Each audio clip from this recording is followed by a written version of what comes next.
Africa is coming up against people who dream and who get visions. Ray Macaulay, when he was dying, I guess he got a little frustrated that God did not heal him. He used to believe in the gifts of the Holy Spirit, but then apostatized.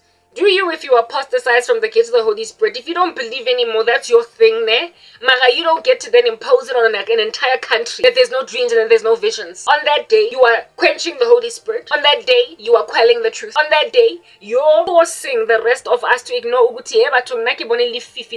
Me, I saw dirty people doing dirty things. And for no kid, okay, wait a second, South Africa, can we have a discussion? Seeing as you're coming against our dreams and our visions, all things equal, can we just please put this thing that you are trying to do in a vacuum where all things equal? You must then apply this law to everywhere where this is a thing. And you believe that your ancestors are God. Zinjandin, you polytheistic idolaters, you believe my ancestors when you labolile are gods. For what reason, I don't know. Because one of them megui banditi. Another one was a rapist, megumdwenguli. Omunye meguhumbulali. Omunye megahlala. Alala nabafazi all over these streets until they infected 27,000 women with HIV. But no, they're your God. Your unholy gods. Yeah, okay, they're gods nonetheless, aren't they? So if you say that God is no longer speaking, you must apply this religiously. If at all you're going to be ubiquitously employing a law. You must apply it also ubiquitously to your Casanova uncle Oshone having infected 27,000 women in South Africa with HIV. You need to admit that used to trap the children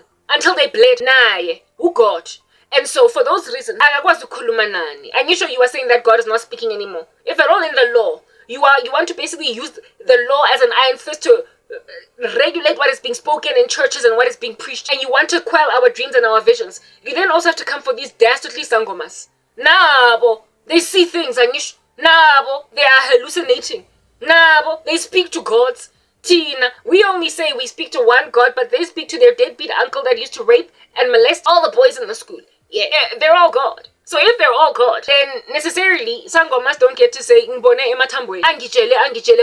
No, I'm sorry. According to the government of this country, God is not speaking anymore. He's not speaking. I get it. Your ancestors are God. Yeah, when it comes back to you, then it starts to bite, doesn't it? Just like